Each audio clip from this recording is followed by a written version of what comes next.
దేవుని నామానికి మహిమ కలుగును గాక. యేషయా 43వ అధ్యాయము 1వ వచనం ద్వారా దేవాది దేవుడు మనతో మాట్లాడుతున్న ప్రతి మాటకై ఆయన నామానికే స్తుతి స్తోత్రములు కలుగును గాక. ఇక్కడ ఏమంటుండంటే దేవుడు ఈరోజు వాగ్దానంలో ఏమంటుండు, నేను నిన్ను విమోచించి ఉన్నాను, భయపడకము, పేరు పెట్టి నిన్ను పిలిచి ఉన్నాను, నీవు నా సొత్తు. దేవుని నామానికి మహిమ కలుగును గాక. ఈరోజు దేవాది దేవుడు మనందరితో ఏమంటుండంటే, నేను మిమ్మల్ని పేరు పెట్టి పిలిచి ఉన్నాను, మీరు నా సొత్తై ఉన్నారు, భయపడకము, మీరు నాకు సొత్తై ఉన్నారని సెలవిచ్చిన దేవునికి మహిమ కలుగును గాక. భయపడకము, పేరు పెట్టి నేను పిలిచి ఉన్నాను, నీవు నా సొత్తు. మన దేవుడు నమ్మదగిన దేవుడు. మన దేవాది దేవుడు మనని సృజించి ఈ లోకంలో ఒక మానవునిగా మనను ఒక తల్లిదండ్రుల గర్భంలో మనను ప్రవేశపెట్టి ఆ రోజు మొదలుకొని ఒక రక్తపు బిందువుగా ఉన్న మన పైన ఆయన కనుదృష్టి నిలిపి ఉన్న దేవునికి మహిమ కలుగునిగాక. ఒక రక్త బిందువుగా ఉన్న మన పైన ఆయన కనుదృష్టి ఉంచి ఆయన తల్లి గర్భంలో మనకు తల్లి గర్భంనిచ్చి ఆ గర్భంలో నవమాసాలు భద్రపరిచి సురక్షితంగా క్షేమంగా ఈ లోకంకి తెచ్చి ఇప్పటి వరకు ఆయన మనని కాచి కాపాడుతూ, ఆయన మనని సంరక్షిస్తూ, ఆయన మనని పోషించుచు, ఆయన మనని ప్రతి విషయంలో ఆయన మనకు తోడైన దేవాది దేవునికి మహిమ కలుగును గాక. ఎందుకంటే ఆయన ఏమంటుండంటే, నీవు నా సొత్తు, నీవు నా సొత్తు కాబట్టి నేను నిన్ను పోషిస్తున్నా, నేను నిన్ను సంరక్షిస్తున్నా, నేను నిన్ను కాపాడుతున్నా. కాబట్టి నేను పోషకుడనై, నేను నీకు పోషకుడై ఉన్నందుకు, నేను నీకు సంరక్షకుడనై ఉన్నందుకు, నేను నీకు దేవాది దేవుడనై ఉన్నక్క నీవు ఎందుకు భయపడతావు? నువ్వు ఎందుకు దిగులు పడతావు? నువ్వు దిగులు పడాల్సిన అవసరం లేదు, నువ్వు జడియాల్సిన అవసరం లేదు, నీవు సిగ్గుపడాల్సిన అవసరం లేదు, నీవు అవమానపడాల్సిన అవసరం లేదు. ఎందుకంటే నిన్ను సృష్టించిన వాడు నీకు తండ్రి అయి ఉన్నాడు, నిన్ను సృష్టించిన వాడు నీకు భర్త అయి ఉన్నాడు, నిన్ను సృష్టించిన వాడు నీకు స్నేహితుడై ఉన్నాడు, నిన్ను సృష్టించిన వాడు నీకు ఆదరణకర్త అయి ఉన్నాడు. దేవుని నామానికి మహిమ కలుగును గాక. ఇక్కడ ఏమంటుండంటే, అయితే యాకోబు నిన్ను సృజించిన వాడగు యెహోవా.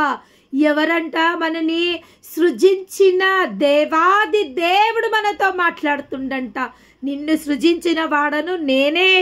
ఇంకేమంటుండు? ఇజ్రాయిలీలు నిన్ను నిర్మించిన వాడు ఇలాగా సెలవిస్తుండు, ఈ దేహంని నిర్మించింది ఆయననే. ఈ దేహం ఏ విధంగా ఉండాలా, ఏ రూపంలో ఉండాలా, ఏ ఒక్క కలర్లో ఉండాలా, ఏ ఒక్క విధంగా ఈ యొక్క దేహం ఉండాలా, ఈ దేహంని సృజించిన దేవాది దేవుడు ఏమంటుండంటే, నిన్ను నిర్మించి నిన్ను నిర్మించిన ఆ యొక్క నిర్మాణకుడు ఇలాగా సెలవిస్తుండు. మనను నిర్మించిన నిర్మాణకుడైన దేవుడు ఇలాగా సెలవిస్తుండు. ఏమంటుండంటే, భయపడకము, పేరు పెట్టి నేను పిలిచి ఉన్నాను, నీవు నా సొత్తు, నీవు నా సొత్తు, నువ్వు నా సొంతము. ఎందుకంటే నేను నిన్ను సృజించుకున్నా, నేను నిన్ను ఏంటంటే ఈ లోకంకి తీసుకొచ్చిన నా కోసం నిన్ను నేను సృజించుకున్నా అని దేవాది దేవుడు సెలవివ్వడం జరుగుతుంది. ఏమంటుండంటే, నీవు జలములలో బడి దాటినప్పుడు నేను నీకు తోడై ఉండును, నదులలో బడి వెళ్ళినప్పుడు అవి నీ మీద పొర్లి పారవు, నీవు అగ్ని మధ్య నడిచినప్పుడు కాలిపోవు, జ్వాలలు నిన్ను కాల్చవు. యెహోవాగు నేను నీకు దేవుడను, ఇశ్రాయేలీల పరిశుద్ధ దేవుడనైన నేను నిన్ను రక్షించువాడను, నీ ప్రాణ రక్షణ క్రయముగా ఐగుప్తుని ఇచ్చి ఉన్నాను, నీకు బదులుగా కూషు షేబాన్లను ఇచ్చి ఉన్నాను. దేవుని నామానికి మహిమ కలుగును కాక. నిన్ను సృజించిన వాడను నేను, నిన్ను సంరక్షించేవాడను నేను, నిన్ను పోషించేవాడను నేను సెలవిస్తున్నాను. ఏ కీడు నిన్ను ఏమీ చెయ్యదు, ఏ ఉపద్రవము కానీ, ఏ కీడు కానీ, ఏది నిన్ను ఏమీ చెయ్యజాలదు.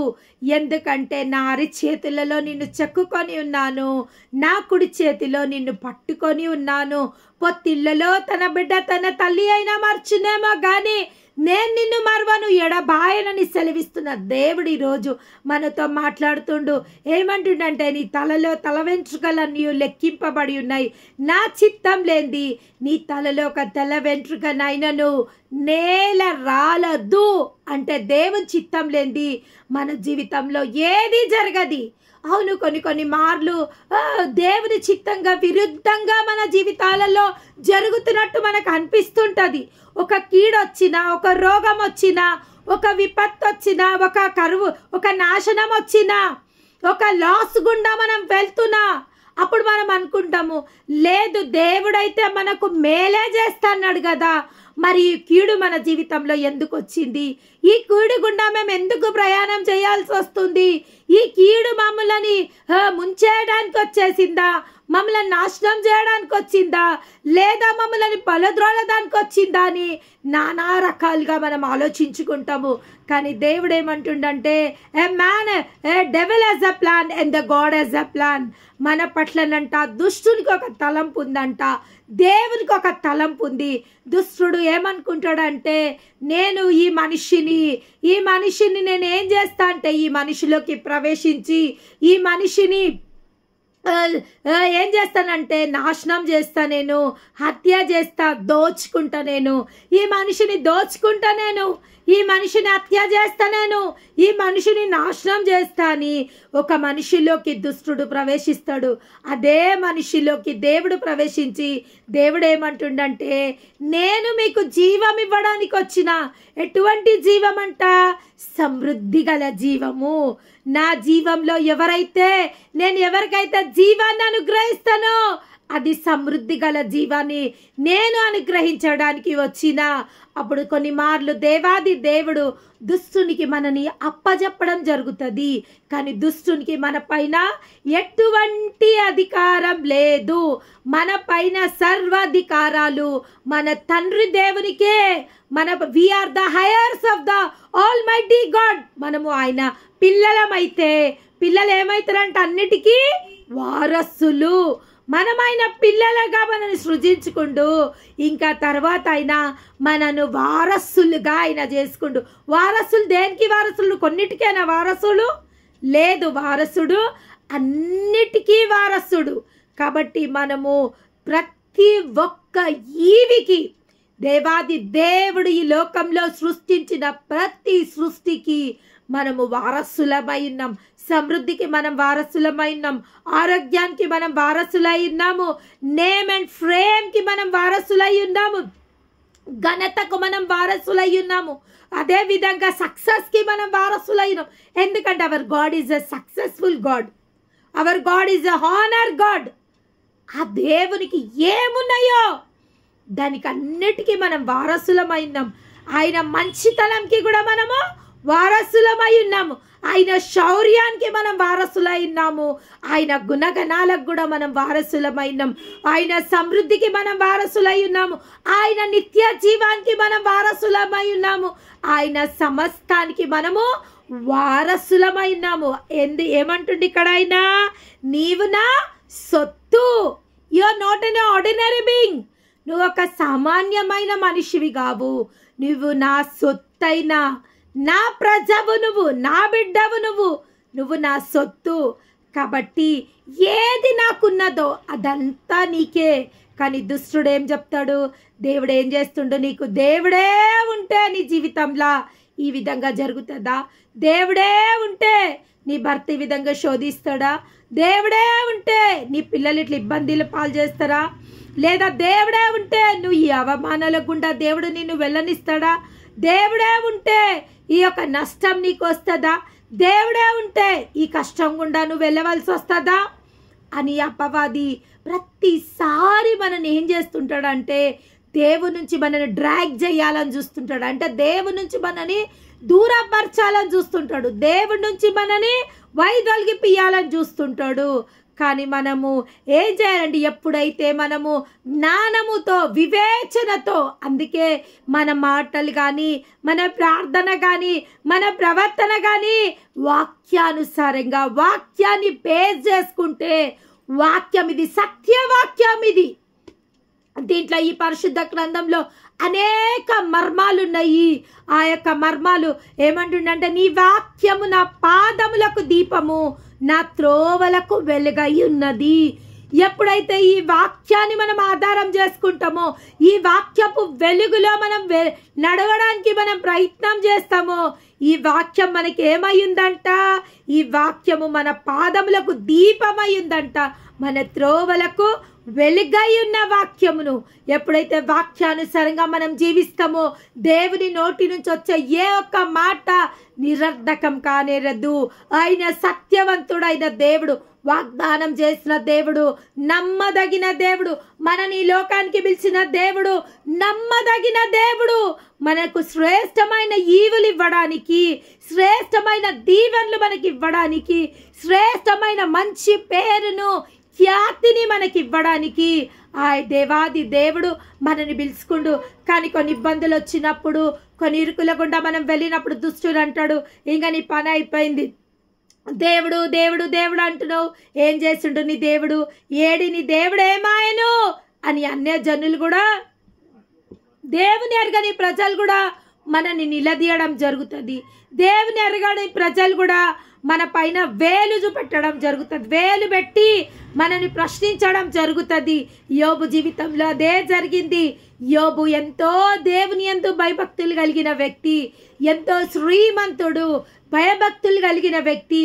కానీ ఒకానొక ఒక వినాశనం వచ్చినప్పుడు యోబు తన సమస్తాన్ని కోల్పోయిండు, తన సంతానంని కోల్పోయిండు, తన బిడ్డలని కోల్పోయిండు, తన ఆస్తిని కోల్పోయిండు, చివరికి తన ఆరోగ్యాన్ని కూడా కోల్పోయిండు. ఇంకా ఏమీ లేదు, రిక్తునిగా బుగ్గిలో ఆ యొక్క మట్టిలో కూర్చొని ఆ యొక్క చిల్ల పెంకతోని తన దేహం పైన ఆ కురుపులని గీకుతుంటే దాంట్లో నుంచి స్రవాలు గారుతున్నాయి. ఆ యొక్క స్రవాలు కుక్కలు నాకుతున్నాయి అంట, ఆ రక్తము, ఆ నీరు. ఇక ఏమీ లేదు యోబు జీవితంలో, ఇంకా అయిపోయింది. చివరి ఘట్టానికి యోబు వచ్చేసిండు. తన సొంత భార్య ద్వారా దుష్టుడు యోబుని శోధిస్తుండు. ఇంకా ఏమి దేవుడు దేవుడు దేవుడు అంటూ ఏముంది ఇంకా నీ దగ్గర దేవుడు అననికి, దేవుని మహిమపరచడానికి ఏముంది నీ దగ్గర? ఆరోగ్యం ఉందా, ఆస్తుందా, పిల్లలుండ్రా, ఏముందని ఇంకా నువ్వు దేవుడు దేవుడు దేవుడు అంటున్నావు? అప్పుడు యోబు ఒక మాట అంటాడు, తల్లి గర్భంలో నుండి నేను దిగంబరిగా వచ్చి తిని. ఎట్లా వచ్చిందంట తల్లి గర్భంలోకి వెళ్ళి? మనం అందరం ఎట్లా వస్తాం తల్లి గర్భంలోకి వెళ్ళి? దిగంబరిగా నేను వచ్చి తిని. దేవుడిచ్చాను, దేవుడు తీసుకున్నాను, దేవుని నామానికి మహిమ కలుగును గాక. నేను ఇప్పుడు దిగంబరిగా ఈ క్షణము దేవునిలో ఐక్యం కావాల్సి వస్తే నేను సంతోషంగా నా ప్రాణాన్ని దేవునికి సమర్పిస్తా. మూర్ఖంగా మాట్లాడకు నువ్వు, అన్నీ ఉన్నప్పుడు దేవుని గణపరిచినవు, కానీ ఇప్పుడు ఏమీ లేనప్పుడు దూషిస్తున్నావు. దూషించడానికి నువ్వు వీల్లేదు, నువ్వు నాకు మార్గాను పాపం కట్టుకోవాల్సిన వీల్లేదు. నా దేవుడిచ్చాను, నా దేవుడు తీసుకున్నాను, నా దేవునికి మహిమ కలుగును గాక.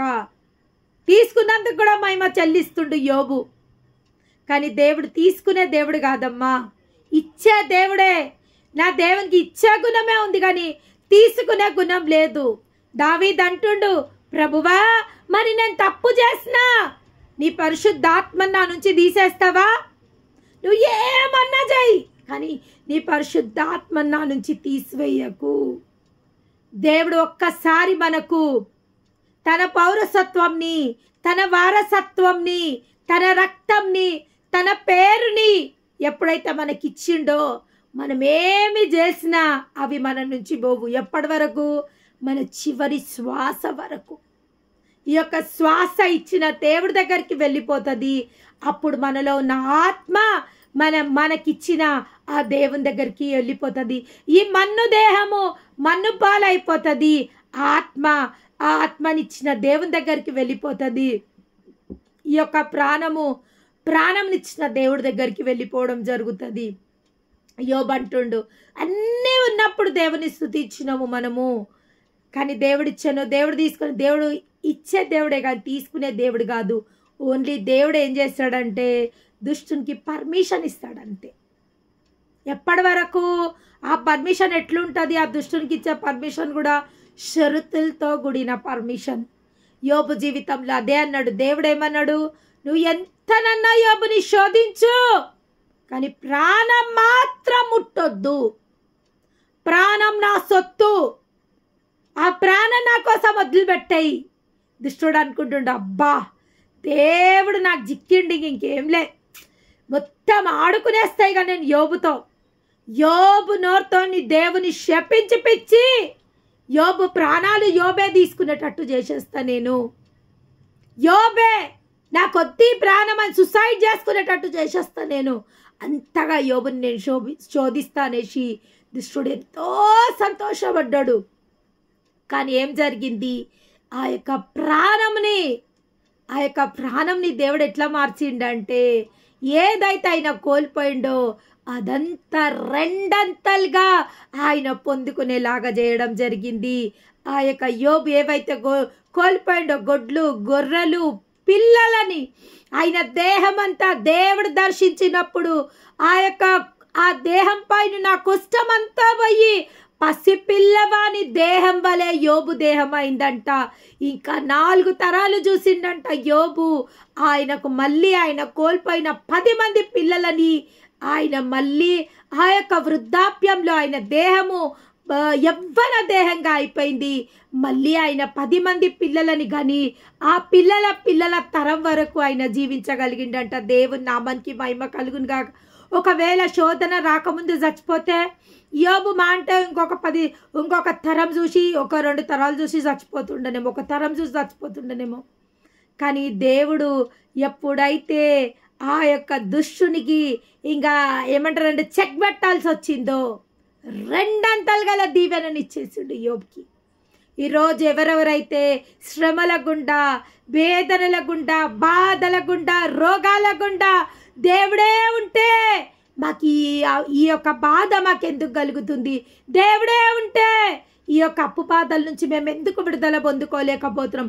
దేవుడే ఉంటే ఈ శోధన మేము ఎందుకు ఈ శోధన గుండా మేము వెళ్ళాల్సి వస్తుంది? దేవుడే ఉంటే ఎందుకు మాకు ఈ విధంగా జరుగుతుందని ఎవరెవరైతే వాపోతుండ్రో, ఎవరెవరైతే దేవుని ప్రశ్నించాలనుకొని ప్రశ్నించలేకపోతుండ్రో వారందరితో దేవుడు ఈరోజు మాట్లాడడం జరుగుతుంది. అవును, దేవుడే ఉంటే, దేవుడే ఉన్నాడు. దేవుడు మిమ్మల్ని రెండంతలకి దీవెనలకు అప్పచెప్పాలనుకుంటుండు. కాబట్టి ఆయన మీ జీవితాలలో శోధన వచ్చినప్పుడు ఆయన మౌనంగా ఉండడం జరుగుతుంది. దేవుని నామానికి మహిమ కలుగును గాక. ఇటువంటి ఒక ఇన్సిడెంట్స్ నాకు డిసెంబర్ నెలలో సంభవించింది. ఒకనొక మా బావగారికి భయంకరమైన ఒక 2 years బ్యాక్ భయంకరమైన క్యాన్సర్ వ్యాధి గుండా ఆయన వెళ్ళాల్సి వచ్చింది. 4th stage cancer, almost 5th స్టేజ్కి వచ్చేసింది. అప్పుడు మేము బాగా ప్రార్థనలు చేయడం జరిగింది. ప్రభువా ఆయనకు ఆయుస్సునియ్యి, మా ఇంటికి పెద్ద ఆయన కాబట్టి ప్రభువా నీ యొక్క అద్భుతాన్ని చూపెట్టండి ఆయన జీవితంలో, నీ యొక్క ఆశ్చర్య కార్యంలోని ఆయన జీవితంలో చూపెట్టండి అని ప్రార్థన చేసినప్పుడు ఆల్మోస్ట్ ఇంకా మాకు తెలిసినప్పటికీ ట్రీట్మెంట్ కూడా అవకాశం లేదు. ఒక్క కిమోకైనా తట్టుకుంటే ఫర్దర్గా ట్రీట్మెంట్ చేస్తామని చెప్పిన డాక్టర్సు. మేము ఎంతో బలవంతం చేత ఆయనను హాస్పిటల్కి అడ్మిట్ చేసి ఒక్క కిమో కాదు 3 కిమోలు తీసుకున్న. ఆయన బాడీలో ఏమి ఏమంటారంటే ఆయనకేం ప్రాబ్లం కాలేదు. 4 కిమోస్ తర్వాత 1 నెల 15 రోజుల్లో పట్టిన ఆయనకు భయంకరమైన 6 గంటల సర్జరీ చేయడం జరిగింది. Surgery was successful. తర్వాత ఆయన 54 రేడియేషన్స్ తీసుకుండు. He was quite fit and healthy. 6 monthsలో 3 monthsలోనే ఆయన జాబ్కి జాయిన్ కావడం జరిగింది. ఆయన జాబ్ ఎక్స్టెన్షన్ రావడం జరిగింది. గవర్నమెంట్ సర్వెంట్స్కి 3 years ఆఫ్ జాబ్ ఎక్స్టెన్షన్ వల్ల ఆయన ఇంకా 3 years 3 నెలల లోపలనే సర్జరీ అయిన భయంకరమైన సర్జరీతో ఆయన కోలుకొని ఆయన 3 నెలల్లో జాబ్ జాయిన్ కావడం జరిగింది. తర్వాత మొన్న డిసెంబర్లో భయంకరమైన ఆయన అప్పుడు నేను ప్రార్థన చేసినప్పుడు దేవుడు నాకు ఒక నంబర్ చూపెట్టిండు. ఈ టైం వరకు నేను ఈయనకు ఆయుస్సునిస్తున్నా, ఈ టైం వరకు నేను ఈయనకు ఆయుస్సునిస్తున్నా అని నేను అప్పుడు ప్రార్థన చేసినప్పుడు నాకు ఒక ఆయుస్సును చూపెట్టడం జరిగింది. దేవుడు ఒక నంబర్ చూపెట్టడం జరిగింది. ఓకే, ఈసారి డిసెంబర్ నెలలో భయంకరంగా ఆయనకు బ్రెయిన్లో నరము క్లాట్ కావడం కాదు, బ్రెయిన్లో నరం తెగిపోవడం జరిగింది. హీజ్ అన్ క్రిటికల్ స్టేజ్, ఇంకా హోప్లెస్, సర్జరీ చేస్తే కూడా అసలు హోప్స్ లేవు అని డాక్టర్ సర్టిఫై చేసిండ్రు. భయంకరమైన శోధన. స్ట్రోక్ వచ్చిన మొదటి దినం నేను వెళ్ళలేదు, రెండో దినం నేను వెళ్ళి ప్రార్థన చేయడం జరిగింది. నేను ఒక్కటే అడిగిన, ప్రభువా నువ్వు నమ్మదగిన దేవుడు, నువ్వు నాకు ఎప్పటివరకైనా జీవిస్తాడో నువ్వు నాకు చెప్పి ఉన్నావు. మీరు ఎంతనన్నా దేహాన్ని శోధనకు అప్పచెప్పండి ప్రభువా, కానీ ప్రాణం మాట్కు మీ ఆధీనంలో తీసుకోండి. ఎందుకంటే ఆనాడు యోబు జీవితంలో ఏది జరిగిందో ఈయన జీవితంలో కూడా అదే జరుగుతుంది. మీరు మాట ఇచ్చిండ్రు, ఇప్పటి వరకు నా ఆయుస్సు ఉంటుంది అని మీరు మాట ఇచ్చిండ్రు. నేను ఒక్కటే ప్రార్థన చేసిన, ప్రభువా మీరు ఎంతనన్నా దుష్టుని శోధించడానికి అప్పచెప్పండి, కానీ ప్రాణంని మాత్రం ముట్టనివ్వకండి అని నేను ఈ విధంగా ప్రార్థన చేస్తాను. మరి ఎందుకు ప్రార్థన చేసినో నాకు తెలియదు. అట్ దట్ టైం అది కరెక్టో రాంగో కూడా నాకు తెలియదు. ఆ టైంలో ఓన్లీ ఆయన ప్రాణం బ్రతకాలనే ఒక ఆశ అంతే. 18 రోజులు ఐసీయూలో ఉండడం జరిగింది. 18 రోజులు, ఇంచుమించు చాలా ఖర్చుతో కూడినది. 18 రోజుల ఐసీయూలో ఉండడం జరిగింది. తర్వాత ఆయన 60 రోజులు రిహాబ్లో ఉండడం జరిగింది. రిహాబ్లో ఆయన 60 రోజులు ఉండడం జరిగింది. ఆయనకి ఇక్కడ పైపు కట్ చేసి, గొంతు కట్ చేసి పైప్ వేయడం జరిగింది. ఆ పైపు ఇంచుమించు 2 నెలలు ఆయన పైప్తో బాధపడడం జరిగింది. భయంకరమైన ఖర్చు. అయినప్పటికీ God is a provider. God is a provider. ఎంత అంటే పెద్ద కేర్ హాస్పిటల్లో ఆయన ట్రీట్మెంట్ జరిగింది. చాలా లక్షలతో కూడిన ఆ యొక్క ట్రీట్మెంటు దేవుని మహాకృపను బట్టి ఈరోజు ఆయన కాళ్ళతో నడిచే స్థితిలో ఉన్నాడు. ఆయన కొంచెం మాట్లాడే స్థితిలో ఉన్నాడు. ఆయన పైపు తీసేసిండు, భోజనం చేసే స్థితిలో ఉన్నాడు. ఆయన పనులు ఆయన చేసుకునే స్థితిలో ఉండు. దేవుని నామానికి మహిమ కలుగునుగాక. అసలు అవకాశమే లేని సమయంలో దేవుడు ఆయన ప్రాణంని ఇచ్చినందుకు దేవాది దేవునికి మహిమ కలుగునుగాక. ఈ విధంగా యోబు జీవితంలో ఎప్పుడో జరిగింది, అది చరిత్రలో రాయబడింది. కానీ ఈ వాక్యం నిజం, ఈ వాక్యం నిరర్థకం కాదు. ఈ వాక్యాన్ని మనం ఆధారం చేసుకొని, ఈ వాక్కులను మనం ఆధారం చేసుకొని ఎప్పుడైతే మనం క్లెయిమ్ చేయడానికి ప్రయత్నం చేస్తామో ఆ యొక్క వాక్యం నిశ్చయంగా మన జీవితంలో పనిచేస్తుంది అనడానికి ఈ సాక్ష్యమే సాదృశ్యము. ఈ యొక్క సాక్ష్యమే సాదృశ్యము. దేవుని నామానికి మహిమ కలుగును గాక. మహాపరిశుద్ధుడవైన